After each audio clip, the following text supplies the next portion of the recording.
So hello and welcome students to the new video of your favorite channel Ramroop Sharma. आज हम लोग बात करने जा रहे हैं प्रेपोजिशंस की।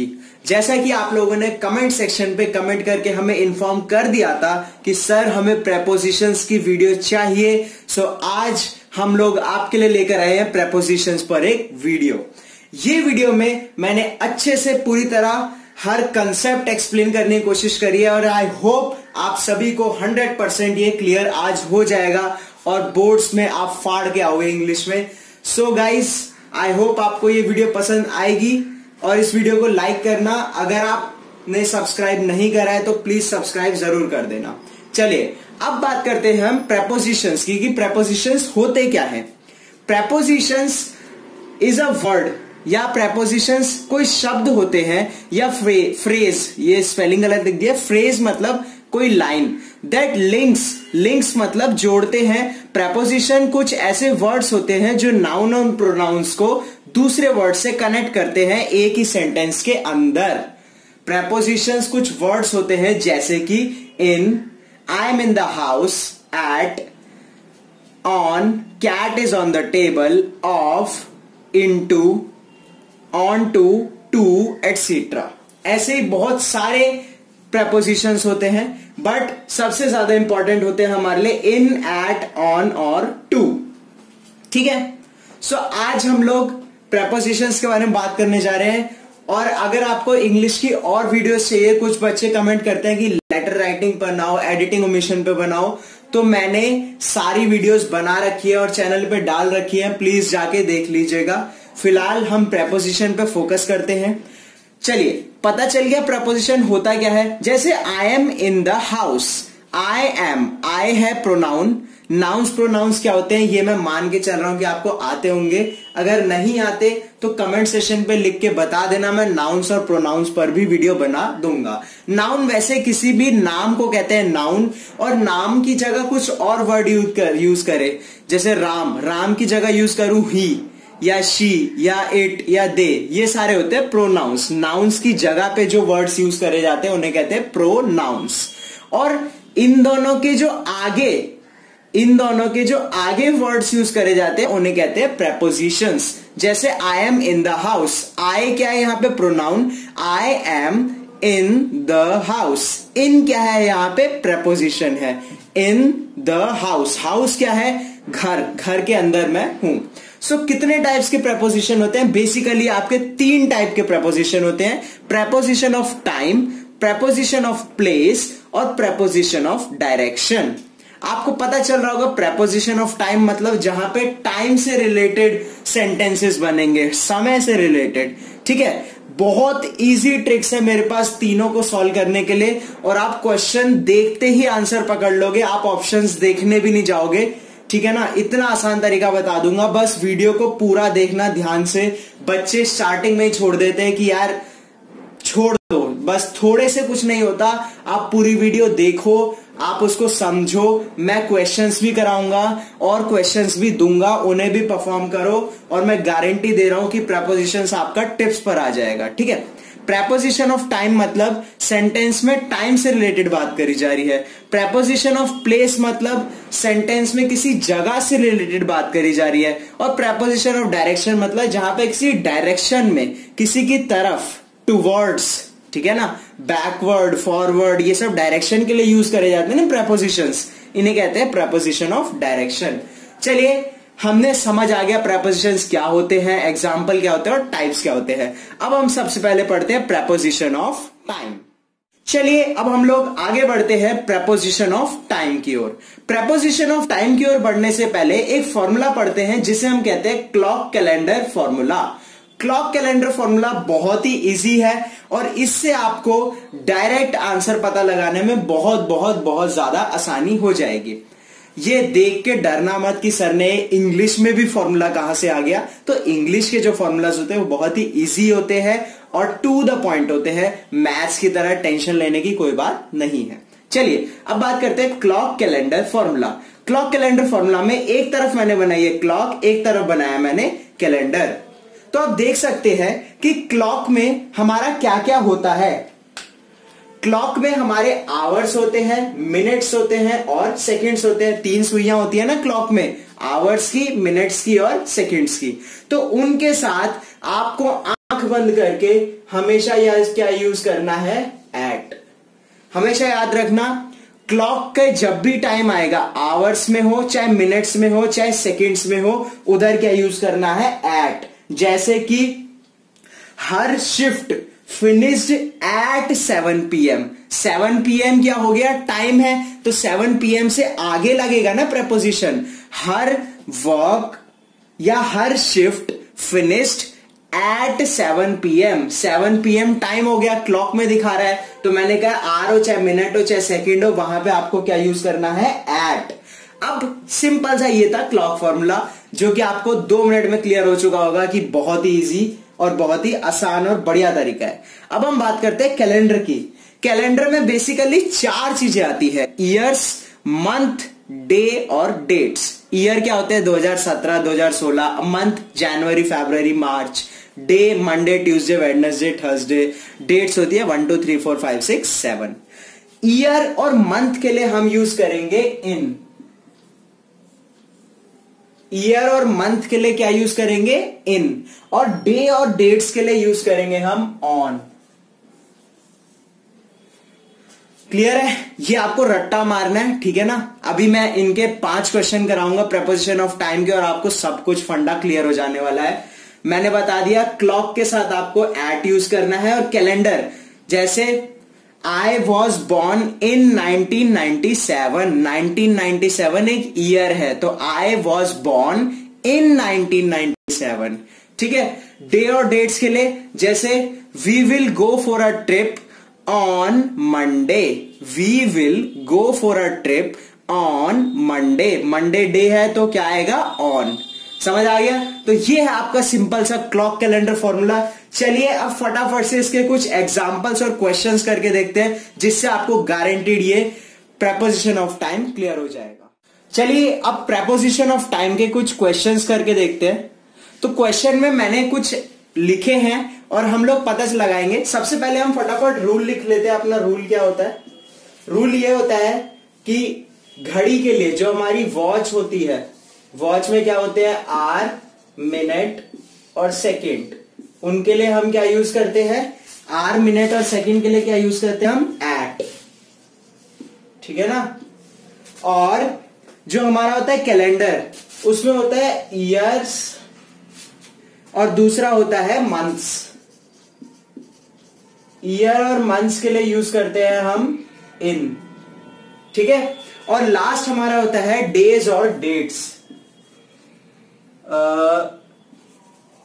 डेज और डेट्स, इसके लिए डेज और डेट्स के लिए हम क्या यूज करते हैं, ऑन। चलिए अब इसका क्वेश्चन करके देखते हैं। सबसे पहला क्वेश्चन है, आई वॉज बॉर्न डैश 4 जुलाई 1992। अब मैंने कहा कि 4 जुलाई, देखो फिल इन द ब्लैंक्स, जहां पे भी ब्लैंक हो ना उसके राइट साइड में देखना प्रेपोजिशन ऑफ टाइम में कि वो किस टाइम की बात करी जा रही है। 4 जुलाई 1992। 4 जुलाई क्या है, एक डेट है हमारी, डेट के साथ क्या आता है, on. I was born on 4 जुलाई 1992। दो बच्चों इसको सबको नोट डाउन कर लेना, सभी क्वेश्चंस को अपनी कॉपी में, और खुद सॉल्व करके देखना बाद में कि क्या हमारे और आपके सेम आंसर आ रहे हैं या नहीं। I work faster dash night. Night क्या है, एक घड़ी का टाइम है। आई वर्क, क्योंकि घड़ी का टाइम है तो क्या आएगा यहां पे, एट। समझ आ रहा है, क्लियर हो रहा है धीरे धीरे, ठीक है। अगला है the class will be held dash Monday. मैंने क्या कहा है, डैश के आगे वाला वर्ड देखो क्या लिखा है, डैश के आगे वाला वर्ड लिखा है मंडे। मंडे क्या होता है हमारा, डे। मंडे हमारा डेज होता है ना, ईयर्स और मंथ्स तो होता नहीं है, तो मंडे हमारा होता है डे। डे के साथ क्या आता है, ऑन। क्लियर हो रहा होगा धीरे धीरे, बहुत ही इजी है। टाइम, प्रेपोजिशन ऑफ टाइम तो एकदम चुटकियों का खेल है। आप पेपर में यूं कर दोगे अगर आपको ये सारा क्लियर हो जाएगा तो। बस आप इस रूल्स को याद कर जाइए प्रेपोजिशन ऑफ टाइम को, जो मैंने वॉच और कैलेंडर का फॉर्मूला आपको पढ़ाया है, ठीक है ना। वॉच में आर, मिनट, सेकेंड उनके साथ एट यूज होता है, ईयर्स और मंथ्स के साथ इन यूज होता है, डेज और डेट्स के साथ ऑन यूज होता है। चलिए अब अपने अगले एग्जांपल पे चलते हैं। The office will remain closed dash Monday. ये तो सेम ऊपर वाला हो गया, तो क्योंकि यहां पे मंडे डे है तो यहां पे क्या आएगा, ऑन। ठीक है। The Olympic games held dash 1994। मैंने क्या किया, डैश के आगे वाला देखो, डैश के आगे लिखा है 1994। 1994 होता है ईयर्स, ईयर्स के साथ लगता है इन। देखिए ज्यादा दिमाग लगाने की जरूरत भी नहीं पड़ रही, बस जो मैंने आपको फॉर्मूला पढ़ाया उसे याद कर जाइए। सारे के सारे क्वेश्चन आपके प्रेपोजिशन ऑफ टाइम के इस फॉर्मूले से हो जाएंगे। चलिए लास्ट के दो भी खत्म करते हैं और प्रेपोजिशन ऑफ प्लेस पे चलते हैं। फिर I started to prepare for my exam. मैंने अपने एग्जाम की तैयारी शुरू करी डैश अगस्त। मैंने क्या कहा, डैश के बाद देखिए अगस्त। अगस्त क्या होता है, मंथ। मंथ के साथ क्या लगता है, इन। बहुत ही बढ़िया, सब क्लियर होता जा रहा है, सारे आंसर हमारे आते जा रहे हैं, सिर्फ एक वॉच कैलेंडर या क्लॉक कैलेंडर फॉर्मूला से आते जा रहे हैं। ठीक है ना। बस इस फॉर्मूला को और इस रूल को याद कर जाना फटाफट से, रफ साइड में इस रूल को लिख लेना, आपका गारंटीड सारे क्वेश्चन सॉल्व हो जाएंगे। अगला लास्ट आते हैं, माय टीचर। मेरी टीचर ने कहा आई विल सी यू, मैं तुम्हें देखूंगा या देखूंगी डैश 3 o'clock। डैश के बाद क्या है, 3 o'clock। 3 o'clock क्या है, टाइम है मेरे ख्याल से, टाइम है तो टाइम के साथ क्या लगेगा, एट। ऑब्वियस सी बात है, आर, मिनट या सेकेंड के साथ मैंने आपको बता दिया है एट लगेगा। तो बहुत ही इजी सा लगा होगा कि यार प्रेपोजिशन ऑफ टाइम तो कुछ है ही नहीं, बस एक रूल याद करना है और वो रूल अप्लाई करते ही सारा आपका क्वेश्चन सॉल्व। ठीक है। चलिए अब हम लोग बात करते हैं प्रेपोजिशन ऑफ प्लेस के बारे में। प्रेपोजिशन ऑफ टाइम यहां पे खत्म हो जाता है। मैंने एक्सप्लेन कर दिया क्या होता है, एग्जांपल्स एक्सप्लेन कर दिए, हमने क्वेश्चंस करके देख लिए और इसका रूल भी याद कर लिया। अब ऐसे ही छोटा सा प्रेपोजिशन ऑफ प्लेस का भी रूल याद कर लेते हैं और ऐसे ही चुटकियों में हम आंसर निकालते हुए जाएंगे। चलिए अब हम लोग बात करते हैं प्रेपोजिशन ऑफ प्लेस के बारे में।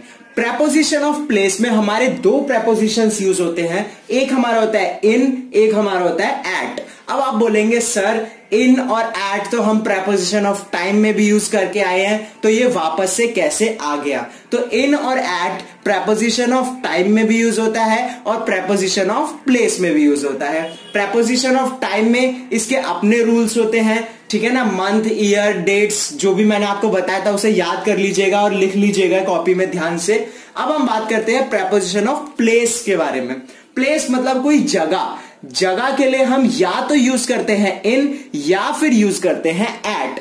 अब बच्चे प्रेपोजिशन ऑफ प्लेस में बहुत ज्यादा कंफ्यूज होते हैं। प्रेपोजिशन ऑफ टाइम का तो सिंपल सा रूल था, मैंने आपको बता दिया तो और भी क्लियर हो गया होगा। प्रेपोजिशन ऑफ प्लेस का भी इसी तरीके से एक रूल होता है जिसे मैं बताने जा रहा हूं, उसे सुन लेना, ध्यान से रट लेना और इसके बाद एक एग्जांपल्स कराऊंगा काफी सारे उसके, उन्हें कर जाना। बस प्रेपोजिशन आपका टिप्स पे और क्लियर हो चुका होगा। चलिए अब हम बात करते हैं इन की।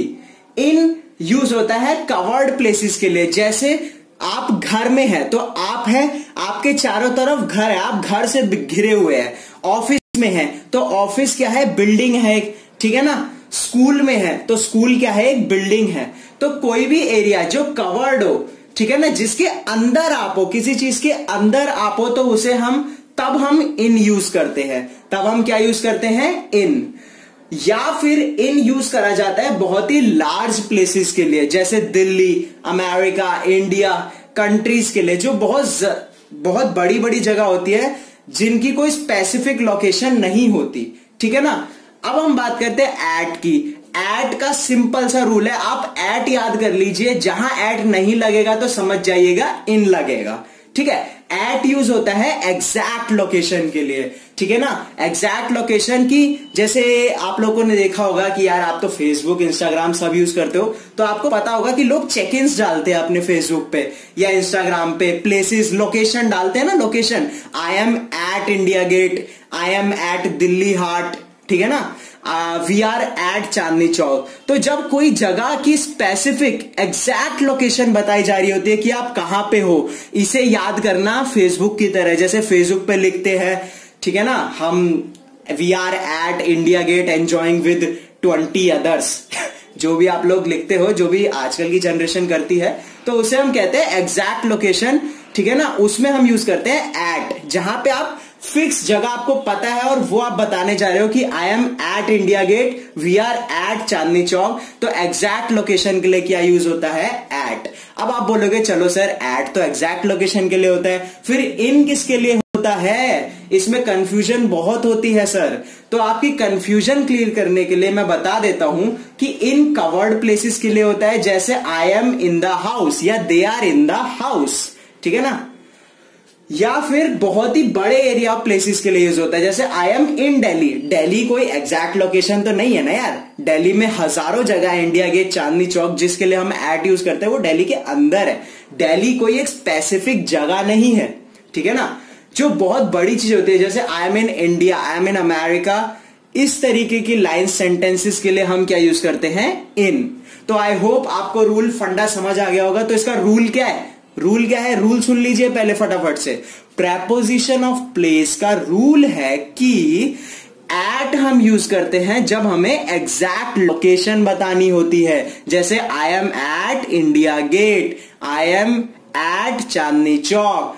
इन यूज होता है किसी कवर्ड प्लेसेस के लिए या फिर बहुत ही लार्ज एरिया के लिए, जैसे I am in Delhi, we are in house. चलिए अब फटाफट से इसके क्वेश्चंस करते हैं और प्रेपोजिशंस को खत्म करते हैं। चलिए अब हम लोग करते हैं कुछ क्वेश्चंस प्रेपोजिशन ऑफ प्लेस पर, कुछ क्वेश्चंस करते हैं। जैसे कि सबसे पहला क्वेश्चन है, she is sitting dash car, ठीक है ना। प्रेपोजिशन ऑफ प्लेस में आप लोगों को पहले क्वेश्चन का मतलब समझना होगा कि वो क्या कहना चाह रहे हैं, तब आपका कुछ आंसर निकल पाएगा। जैसे she is sitting dash car, तो साफ पता चल रहा है वो कार के अंदर बैठी है, तो कार एक कवर्ड एरिया है, कार एक कवर्ड एरिया है, और कवर्ड एरिया के लिए हम क्या यूज करते हैं, इन। ये हमारा रूल है कि इन या तो कवर्ड एरिया के लिए यूज होता है या फिर बहुत ही लार्ज एरिया के लिए यूज होता है। एट हमारा एग्जैक्ट लोकेशन बताने के लिए यूज होता है। तो हमारा she is sitting in the car हो जाएगा, she is sitting in the car, ठीक है। अगला आता है, the boy is standing dash the main gate. Boy खड़ा है मेन गेट पर। मेन गेट क्या है, क्या मेन गेट एक कवर एरिया है, नहीं sir, main gate cover area नहीं है।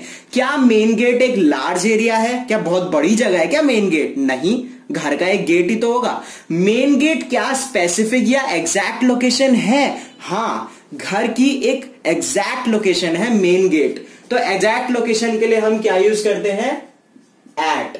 The boy is standing at the main gate. अगला आता है, we met dash coffee shop. Coffee shop, coffee shop एक एग्जैक्ट लोकेशन है, जी हाँ। एग्जैक्ट लोकेशन के लिए हम क्या यूज करते हैं, एग्जैक्ट लोकेशन के लिए वी यूज एट। बहुत ही सिंपल चल रहा है अभी तक, टेंशन लेने की भी बात नहीं है, ठीक है ना। She is having her work dash her office. वो अपना काम कर रही है डैश हर ऑफिस। ऑफिस क्या एक कवर्ड एरिया है, यस, ऑफिस एक कवर्ड एरिया है, तो उसके लिए हम क्या यूज करेंगे, इन हर ऑफिस।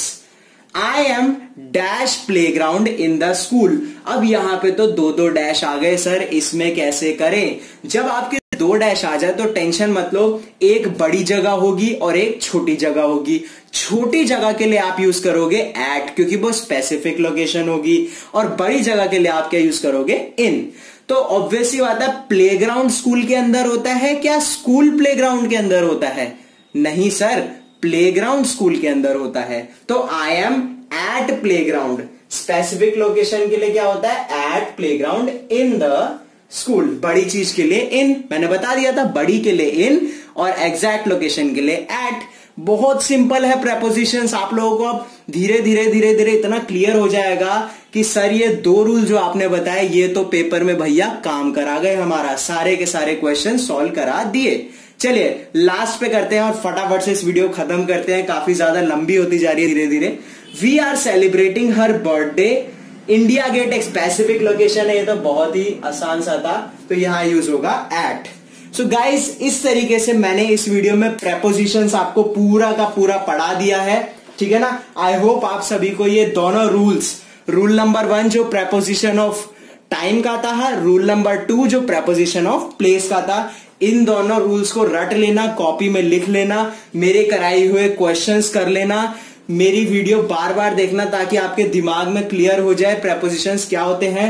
सो इसी तरीके से इस वीडियो को हम फिलहाल के लिए अंत करते हैं, और आपको कोई भी डाउट्स हो तो प्लीज कमेंट सेक्शन में बता दीजिएगा। Thank you very much guys, all the best.